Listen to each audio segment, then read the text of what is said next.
Məlumat verdiyimiz kimi may ayının 26-sında Bakı sərnişin qatarı istifadəyə veriləcək. Artıq bu dəqiq məlumatdır. Həm İqtisadiyyat Nazirliyi, həm də Azərbaycan Dəmir Yolları Qapalı Səhmdar Cəmiyyəti artıq təsdiqləyib ki, 26 mayda ilk qatar yola düşəcək. İndi insanları maraqlandıran əsas məsələlərdən biri qiymət məsələsidir. Yəni biletlərin qiymətidir.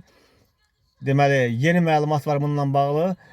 Yeni məlumat ondan ibarətdir ki, Azərbaycan Dəmir Yolları Qapalı Səhmdar Cəmiyyəti yaxın saatlarda, yəni bugün mayın 19-unda yaxın saatlarda bilet qiymətləri, qatarın hərəkət cədvəli, vaqon tipləri, eləcə də digər texniki detallarla bağlı məlumat yayacaq.